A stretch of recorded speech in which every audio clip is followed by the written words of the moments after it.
Monsieur Philippot. Bonjour. Pouvez-vous vous présenter, s'il vous plaît? Oui, donc je m'appelle Florian Philippot. Je suis président d'un mouvement politique qui s'appelle Les Patriotes. Voilà, et que dire de plus? J'ai été député européen, du point de vue des mandats parlementaires. Et aujourd'hui, avec mon mouvement politique qui compte 40 000 membres à peu près, ce qui est pas mal, on essaie de se battre sur différents sujets. Notamment, nous avons un fil rouge qui s'appelle le combat souverainiste. Vous avez été chevènementiste à une période de votre vie. Et ensuite, vous avez bifurqué au Rassemblement national. Est-ce que c'est la question migratoire, la question de l'immigration qui vous a poussé à switcher? Non, pas du tout. Non, effectivement, je disais que j'étais souverainiste et j'ai soutenu le Tché, Chevènement de 2002. Sa seule candidature d'ailleurs à l'élection présidentielle. Je ne parle pas de Jean-Pierre Chevènement aujourd'hui, qui court derrière Macron. Je trouve que c'est une fin de carrière un peu triste. Non, 2002, c'était un discours flamboyant, très souverainiste, qui renvoyait d'ailleurs la gauche et la droite dans les méandres et les greniers de l'histoire, en disant que ça avait complètement disparu, analyse que je fais toujours moi aujourd'hui.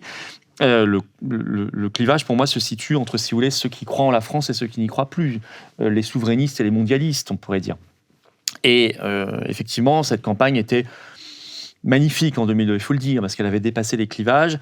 Elle n'a pas fini par un score très élevé, quoique honorable, pour une première candidature, et une candidature hors système. Et effectivement, ensuite, j'ai progressivement été séduit, attiré par le discours de Marine Le Pen, à l'époque du Front National, qui commençait dès 2005, 2006, 2007 à avoir un discours de plus en plus souverainiste, de remise en cause de l'Union européenne, de l'euro à l'époque, beaucoup plus social. Avec, bien sûr, on sait sa position sur l'immigration, qui est ferme, mais Chevènement en 2002 avait une position ferme sur l'immigration, et d'ailleurs, il était très critiqué par les plus immigrationnistes lorsqu'il fut ministre de l'Intérieur à la fin des années 90, début 2000, sous Lionel Jospin. Et donc, il n'y avait pas non plus une rupture totale là-dessus. Mais c'est vrai que moi, ce qui m'avait attiré à l'époque, c'était la rénovation qu'apportait Marine Le Pen, cette touche plus fraîche de vouloir en faire un grand mouvement souverainiste au-delà des clivages, beaucoup plus social, qui s'intéresse à de nouvelles thématiques. C'est ça qui m'intéressait, c'est ça que j'ai rejoint. Et c'est ça que j'ai quitté quand ça a changé. Vous l'avez dit, vous avez rejoint Marine Le Pen au Front National à une période très précise de votre carrière politique. Et vous l'avez dit, la question migratoire est très importante pour ce parti et pour Marine Le Pen. Est-ce que vous estimez qu'elle est capable, aujourd'hui, de résoudre ces problèmes migratoires? Alors, aujourd'hui, avec le programme que défend le RN, aujourd'hui, non. Je vais être très clair. Le RN ferait exactement ce que fait Giorgia Meloni actuellement en Italie, que j'appelle moi la Marine Le Pen italienne, tout simplement parce que Marine Le Pen s'est publiquement félicitée et réjouie de l'élection de Giorgia Meloni il y a maintenant, je ne sais plus, presque un an, en disant que c'était exactement ce qu'elle voulait faire, ce qu'elle comptait faire. Voilà. Donc, on peut le dire, c'est la Marine Le Pen italienne. Et en réalité, d'ailleurs leur programme est tout à fait similaire aujourd'hui, en réalité Marine Le Pen aujourd'hui et le RN dans son programme politique n'a plus les instruments suffisants, nécessaires, utiles pour régler la question migratoire parce que le RN a renoncé à défendre l'indépendance et la souveraineté de la France le jour où il a renoncé à quitter l'Union européenne, à quitter Schengen et à quitter la Cour européenne des droits de l'homme. Je dirais la mal nommée Cour européenne des droits de l'homme, parce que quand on en parle comme ça, on a l'impression que ça défend des choses très vertueuses et magnifiques. Quand on regarde ce que ça veut dire concrètement, c'est tout à fait autre chose. Donc, à partir du moment où on renonce à quitter ces instances-là, puisque vous me parlez du sujet migratoire, mais on pourrait parler de plein d'autres sujets, la politique étrangère, l'économie, les services publics, l'énergie, mais on va parler d'immigration parce que vous m'en parlez, alors on ne peut pas mener une politique efficace sur la question migratoire. On peut avoir des slogans, on peut tonner, on peut taper du poing sur la table, on peut faire des bons mots de campagne, voire parfois qui vont un peu loin pour plaire à certaines oreilles d'électeurs, mais la réalité, c'est qu'aujourd'hui, vous êtes condamné à faire ce que fait Meloni, c'est-à-dire rien. Je rappelle qu'en Italie, en 2023, il y aura plus d'entrées légales de migrants que dans la France de Macron. Voilà. Donc, je crois que tout est dit. Vous parliez de l'Union européenne. Est-ce que je peux vous faire réagir sur ce que Ursula von der Leyen porte, à savoir le pacte des migrations. Qu'est-ce que vous en pensez ? Oui, c'est un pacte qui est d'ailleurs très soutenu par l'Allemagne. Olaf Scholz vient de le redire dans un grand discours le 9 mai là, devant le Parlement européen. Si vous voulez, le pacte est très cohérent avec la politique européenne de l'Union européenne depuis des années, je dirais même quelques décennies maintenant. C'est une politique intégralement dictée par le grand patronat. Parce qu'il faut aller, si vous voulez, si on veut aller sérieusement sur le sujet migratoire, il va falloir parler sérieusement du sujet. Le sujet, c'est que le continent européen, la France, se sont massivement ouverts à l'immigration à partir des années 70, essentiellement. Ça avait commencé un petit peu avant, massivement les années 70. Et à l'époque, il faut reprendre tous les discours du grand patronat français, européen, et les organisations patronales vous disaient faisons venir un maximum d'étrangers, de migrants, parce que nous aurons une main-d'œuvre moins chère. Nous sommes en crise pétrolière à l'époque, etc. Il va falloir avoir une main-d'œuvre qui réclame peu, qui se contente de peu, et qui fera le boulot que les Français ne veulent pas faire parce qu'on va leur proposer de très faibles salaires. C'est exactement ce qui s'est passé. C'est exactement ce que réclame depuis de plus en plus toujours le grand patronat français, européen. Il y a des milliers de rapports là-dessus, des milliers de rapports, et la Commission européenne a toujours été l'instrument politique pour mettre en place cette politique-là, avec de plus en plus de compétences pour le faire. Puisqu'au fur et à mesure des traités européens, l'Union européenne a récupéré de plus en plus de compétences en matière migratoire. Et je dirais qu'aujourd'hui, les spécialistes disent que l'Union européenne gère à peu près 80% de la politique migratoire des États. C'est pour ça que ça me fait toujours rire, je ne sais pas s'il faut en rire ou en pleurer, mais quand je vois les campagnes présidentielles en France ou législatives avec des partis qui s'écharpent, qui font semblant de s'écharper, ou des candidats sur la question migratoire, sans jamais expliquer aux Français que de toute façon c'est du théâtre, parce que les vraies décisions elles seront prises à Bruxelles, elles sont prises depuis longtemps, et qu'on peut dire ce qu'on veut ici, ça ne changera pas parce que voilà, c'est gravé dans le marbre des traités et des directives. Et le texte auquel vous faites référence va aggraver encore cette situation. Voilà. Et ça ira toujours dans le même sens. C'est-à-dire il faut toujours plus d'immigration. Alors on vous dira à côté pour faire bien, parce que ça a du mal à passer dans l'opinion publique, on vous dira oui, mais on va renforcer la lutte contre l'immigration illégale. Bien sûr, ça ne mange pas de pain de le dire. Comment on fait ? Est-ce qu'on le fait vraiment ? Est-ce qu'on s'en donne les moyens ? Ça, c'est tout à fait autre chose. Et on se rend compte qu'en réalité, ça n'est pas fait non plus. Donc en réalité, il faut être extrêmement lucide et cohérent là-dessus. Tant que nous serons dans un système qui s'appelle l'Union européenne, qui vise à satisfaire des intérêts purement financiers, nous ne réglerons pas la question migratoire. C'est simple, c'est net. Voilà.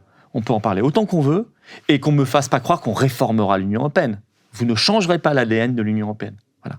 Vous ne changerez pas l'ADN qui est toujours le même, qui est un ADN de libre-échange total, financier, commercial et humain, qui est un ADN de mise au service des politiques d'une oligarchie et pas des peuples, et de captation de la souveraineté populaire et nationale. C'est comme ça depuis le début, ce sera comme ça de plus en plus. Donc il faut juste en sortir en réalité. Et à partir de là, on pourra commencer à débattre. Il y a des gens qui vous diront « vive l'immigration, il en faut encore plus », des gens qui diront « on arrête tout ça », très bien, mais au moins ça s'appelle un débat démocratique sérieux. Le reste, c'est du pipeau, c'est des slogans, c'est pour plaire à certaines oreilles, mais ça n'a aucune réalité. Aucune réalité. Et ce que je vous dis là, je peux le transposer sur la question économique, la question sociale et plein de sujets en réalité. Mais moi, je vois Monsieur Darmanin, à travers son projet de loi immigration, parler d'un renforcement des OQTF. Des mesures sont annoncées. Est-ce que vous pensez que ces mesures ne valent rien ? Que ce n'est que de l'esbrouf ? C'est que de l'esbrouf. On a entendu la même chose dans la bouche de Sarkozy quand il était ministre de l'Intérieur. C'était quand ? En 2003, 2004, 2005. Les mêmes rodomontades, les mêmes mots. Puis président de la République en 2007. On a entendu Hortefeux, on a entendu, Guéant. Vous vous souvenez de tout ça ? On a entendu même Valls sous Hollande, quand il était ministre de l'Intérieur. C'était un peu, voilà, ça va être dur. On se souvenez de la question à l'époque des Roms et des machins. Et on en parlait. Et puis maintenant, et puis avant Darmanin, il y avait le fameux, l'inimitable Castaner. Donc, si vous voulez, tout ça, c'est électoraliste. Ils savent que les Français, majoritairement aujourd'hui, ne sont absolument pas pour une augmentation de l'immigration. Ils sont plutôt pour une forte restriction. Toutes les enquêtes d'opinion le disent, et on comprend bien, ça se comprend très bien. C'est normal. Après 40-50 ans de flux massifs, de plus en plus massifs, il est normal qu'à un moment, les gens réagissent en disant « on ne peut pas continuer comme cela ». Y compris d'ailleurs, je le signale, des Français d'origine étrangère qui sont souvent les premiers maintenant à demander à ce qu'on arrête tout ça. Parce que, tout simplement, parce ils se sont assimilés, ils voient bien la difficulté de cette affaire et ils comprennent, eux, que faire venir toujours plus de monde, ça n'a rien à voir avec l'humanisme. Hein. Ça, c'est peut-être un sujet aussi dont il faut qu'on parle.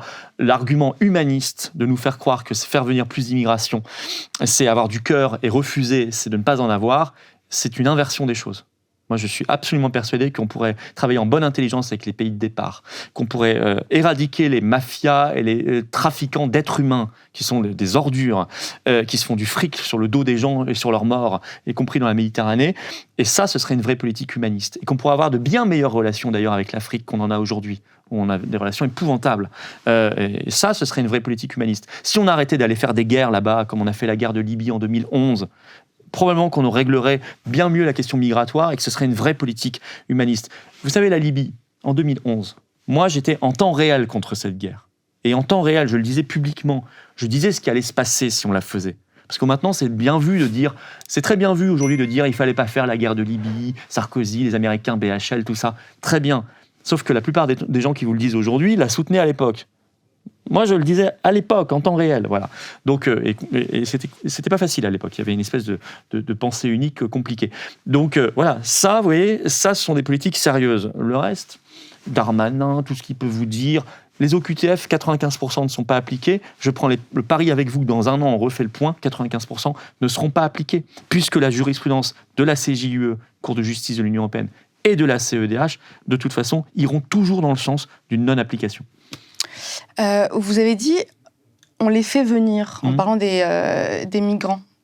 Mais on ne les fait pas venir, ils viennent naturellement. Oui. Donc, qu'on le veuille ou non, le flux migratoire continuera d'abonder la France. Donc, quelle solution aujourd'hui C'est-à-dire qu'ils viennent naturellement, parce que toutes les conditions sont mises en place pour qu'ils viennent naturellement. Si vous voulez, aussi bien ici que là-bas. Quand vous avez en France une politique, encore une fois, totalement sous emprise européenne, mais on va rester en France, qui vous dit de toute façon, le regroupement familial, il est de droit, il est total, et vous ne pouvez même pas le modérer, directive européenne de 2003, vous ne pouvez même pas le réduire un tout petit peu, c'est totalement interdit. C'est une incitation à venir. Et quand vous avez une mise en place des aides de plus en plus importantes, sociales, sans restriction possible, etc., c'est une incitation à venir. Après, évidemment, ils viennent naturellement. Quand vous n'avez plus de frontières, parce qu'il y a Schengen, la maîtrise de vos frontières nationales est rendue beaucoup plus compliquée. Il faut des douanes, mais des douanes volantes, parce que les douanes à une frontière sont interdites par les traités européens, etc. Les gens viennent naturellement, parce qu'ils savent que ça sera assez facile. Et qu'en même temps, dans les pays d'origine, on ne travaille pas sérieusement. Je ne sais même pas si on dialogue bien avec ces pays, si on s'écoute, si on regarde quelles sont leurs problématiques et quelles sont les nôtres et comment on pourrait trouver un terrain d'entente. Si on fait que de l'esbrouf médiatique quand on fait des visites d'État, évidemment, il n'y a rien qui avance. Voilà. On pourrait travailler sérieusement sur, attendez, est-ce que vous acceptez de reprendre vos ressortissants, vous délivrer des laissez-passer consulaires, parce que c'est le gros problème aujourd'hui, comment on fait là-dessus ? Mais oui, mais nous, on vous donne de l'aide au développement. Est-ce qu'on peut la conditionner ? Vous voyez, c'est des sujets sérieux. Vous avez tel ou tel besoin. Il y avait le fameux chantier Borloo d'électrification de l'Afrique. Un sujet intéressant, un sujet probablement qui permettrait de maintenir des populations sur place. Mais comment on avance concrètement ? Est-ce qu'il y a des acteurs privés qui font qu'on n'avance pas parce qu'il y a de la corruption ? Et qui font d'ailleurs au passage qu'on va être encore plus détesté. Ça s'appelle avancer sérieusement. Est-ce que la politique de l'OTAN est une politique politique guerrière qui fera qu'on va déstabiliser encore plus les pays, ou est-ce qu'on va travailler ensemble pour arrêter tout ça et faire que vos populations restent chez vous ? Vous voyez ? Donc si on réglait sérieusement les sujets, on reprend le moyen ici, les moyens, les compétences, la souveraineté pour agir, et là-bas on travaille en bonne intelligence, on s'écoute vraiment, et on travaille, moi je suis persuadé qu'on n'ira pas à l'immigration zéro, ça j'y crois pas. Mais on ira vers une très forte réduction. Une très forte réduction. Je suis Madame Michu, j'habite en Meurthe-et-Moselle, et moi on m'explique que c'est le patronat qui incite la politique européenne à faire venir des migrants. Est-ce que vous pouvez m'expliquer, me rendre la matière beaucoup plus pédago, et m'expliquer dans quelle mesure c'est avoir des migrants en situation régulière ou irrégulière, c'est du pain béni pour le patronat. En ce moment, il y a de l'inflation. Madame Michu, elle le voit bien, elle fait ses courses. Alors, elle se dit, ça serait pas mal que mon salaire suive. Ouais, mais ça va pas arranger certains en haut, qui ont du grand patronat, qui ont capté, si vous voulez, une part de la valeur ajoutée créée par les entreprises et qui n'ont pas très envie que cette part augmente au bénéfice du travail, préfèrent le garder dans le capital. Parce que vous savez que la part capital-travail, c'est énormément dégradé depuis 30 ans au bénéfice du capital contre le travail, donc contre les salaires. Et donc, vous l'entendez tous les jours, ce que je vous dis là, vous avez le patron du MEDEF, là, je ne sais plus comment il s'appelle, le gouverneur de la Banque de France, le ministre de l'économie, Bruno Le Maire, ils sont à la radio tous les jours pour vous dire, à la télé, il ne faut surtout pas augmenter les salaires, et Ursula vous dit la même chose, sauf le sien, elle vient de s'augmenter de 2 500 € par mois. Bah oui. Et il vous dit, il ne faut surtout pas augmenter les salaires, parce que sinon on crée la boucle inflationniste, ça va augmenter encore plus l'inflation, etc. Donc, Madame Michu, non, on n'augmentera pas les salaires. Ah ouais, mais moi je ne suis pas d'accord, etc. Ah oui, je comprends. Bah alors attendez, on va faire venir quelqu'un qui, lui, dans son pays, est habitué à être payé 100 € par mois. Donc lui, si vous le payez demain 1 200 €, 1 300 €, 1 300 et quelques, le SMIC actuel, 1 400, il sera absolument aux anges. C'est une explosion de son pouvoir d'achat, en tout cas de son salaire, même si la vie est bien plus chère en France ici que là-bas. En tout cas, il pourra aussi envoyer de l'argent à sa famille dans le pays d'origine, donc il sera content. Et lui, il ne va pas se battre pour avoir 5, 7, 10% d'augmentation de salaire. Il se contentera de ça. Voilà. C'est ça le raisonnement. Et puis, il fera peut-être moins grève que vous, parce qu'il aura peur de perdre son titre de séjour et d'être viré. Il réclamera moins. Voilà. Mais c'est ça le raisonnement. Voilà. Alors moi, j'ajoute aussi autre chose. Dans la politique migratoire aujourd'hui, je pense qu'il y a par ailleurs un travail idéologique, et là on quitte le terrain purement économique et social, je pense qu'il y a un travail idéologique de déstabilisation des nations. Et ce que j'appelle le mondialisme, c'est aussi, vous savez, la grande hybridation mondiale, où on nous dit les identités nationales, ça n'existe pas, les peuples, ça n'existe pas, les nations, ça n'existe pas, et donc on va vous faire un grand maelstrom mondial, on va mélanger tout ça, et vous serez le nouvel homme, mais qui n'est ni homme ni femme d'ailleurs, qui n'a pas de sexe, qui n'a pas d'origine, qui n'a pas de religion, quoi que ce soit, qui a si ce n'est celle du marché et du fric, et qui sera l'homme nouveau, sans racines, sans rien, sans identité, sans rien. Et je crois qu'il y a aussi des gens qui travaillent à cela derrière ça. Vous voyez, des ONG, Open Society et autres, qui travaillent idéologiquement aussi à l'immigration massive. Vous voyez, il n'y a pas qu'une question économique, il y a aussi une question idéologique. Et ça, il faut bien le comprendre. C'est un travail qui s'appelle le travail mondialiste. Voilà. Alors, ça, je ne sais pas si Madame Michu serait intéressée par ce sujet-là, je pense que oui, parce que je pense qu'elle le vit et qu'elle le voit. Demain, vous êtes président. Mm-hmm.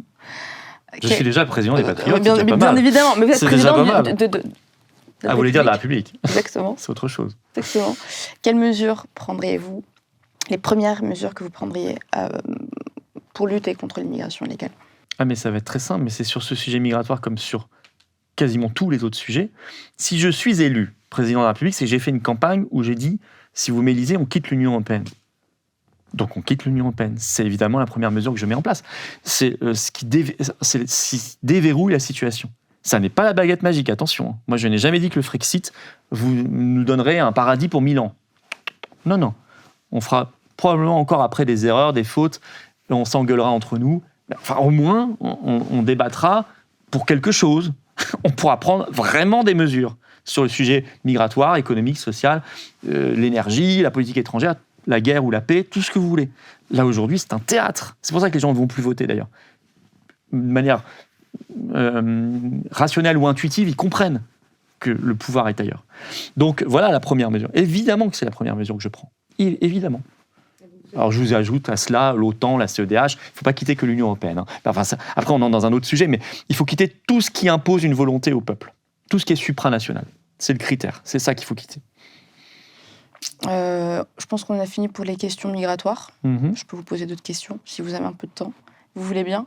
La commission d'enquête sur les ingérences étrangères a effleuré la question de l'influence américaine dans notre pays. Comment expliquer que la question ne suscite pas plus d'émoi à la classe politique ? Alors, j'ai l'impression que cette commission sur les ingérences étrangères n'avait pas envie d'effleurer la question, comme vous dites, de l'ingérence américaine. Qu'elle est entrée par effraction dans le débat grâce aux interventions de messieurs Montebourg et Fillon. c'est eux qui ont imposé le sujet de l'ingérence américaine, au grand désarroi, j'ai l'impression, de cette commission d'enquête qui veut absolument valider le narratif officiel, c'est-à-dire que nous sommes sous influence russe. Les Russes ont fait le Brexit, ils ont fait les Gilets jaunes, ils ont fait l'élection de Trump. Nous, ils faisaient nos manifs anti-pass, hein, c'est ce qu'on me disait à l'époque. Et ils ont fait Omerta aussi, au passage. Ils ont fait Omerta, c'est le camp du mal par excellence, donc ils font tout ce qui est mal en France. C'est tout simple. Et dans le monde, Brexit, Trump, etc. Et en fait, deux hommes quand même d'expérience, un ministre de l'économie, un ancien Premier ministre, sont venus vous dire, attendez, oui, les ingérences, ça existe en France, mais l'essentiel, elles sont américaines. Et c'est pas quand même une grande surprise. C'est pas une grande surprise, évidemment. Mais Fillon, c'était intéressant parce qu'il disait, vous savez, moi comme Premier ministre, et Sarkozy qui était président, on a été écoutés pendant 5 ans. Et on le savait. Et en fait, l'État le savait. Mais ça paraît normal parce que c'est un ami, les États-Unis. Il a même dit, même en Conseil des ministres, j'ai essayé de faire en sorte que les téléphones ne soient pas admis en Conseil des ministres. Il dit, je n'ai même pas réussi. Donc moi, j'apprends par cette commission que les ministres ont leur téléphone en Conseil des ministres. Alors que dans plein de boîtes privées, c'est interdit, depuis belle lurette. Là, on est quand même sur quelque chose qui est autrement plus stratégique. Non. Donc ça veut dire qu'on s'en fiche complètement. Si c'est américain, on laisse faire parce que c'est nos amis. C'est pas nos amis, c'est nos maîtres. Et ça m'a rappelé la phrase de Mitterrand, qui avait fait cet entretien, plein d'entretiens avec El-Kabash, juste avant sa mort d'ailleurs, et avant de quitter le pouvoir, et qui avait dit « Les Français ne le savent pas, mais nous sommes en guerre ». Et cette guerre, elle nous est menée par les États-Unis. C'est à la fin de sa vie qu'on dit la vérité. Et c'est vrai, ça n'a pas cessé. Alors, c'est intéressant parce que Montebourg et Fillon ont parlé des écoutes, ils ont parlé de l'extraterritorialisation de la loi américaine, qui est un gros problème, de l'itarisation, ça c'est Montebourg qui en a parlé, c'est-à-dire qu'il y a la liste ITAR de ces 22 000 composants publiés par les États-Unis, qui fait que si vous avez au moins un composant, y compris des vernis et des peintures, dans votre produit, c'est les États-Unis qui décident si vous avez le droit de l'exporter ou pas. Vous voyez ? Donc, tant qu'on acceptera ça, qu'on ne prendra même pas conscience qu'il y a un problème et qu'on continuera de nous montrer, on agitera la Russie pour ne pas voir, on agitera, si vous voulez, la paille russe pour ne pas voir la poutre américaine, on n'avancera pas. Évidemment que le premier problème d'ingérence aujourd'hui en France, c'est évidemment les États-Unis d'Amérique. Évidemment. Ça ne veut pas dire qu'il n'y en a pas d'autres. Mais en tout cas, le plus gros problème, ce sont les États-Unis d'Amérique. Merci. Merci à vous. Ta tête cognée sur les rochers, ding, ding, poussée par les vagues de la jetée, ding, ding. Ton corps suivait tout relâché, ding, ding, tout nu comme un nouveau-né, ding, ding.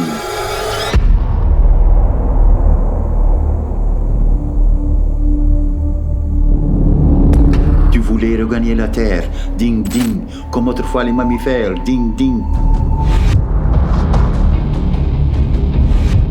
الفرنسيين ما يعطونها خير.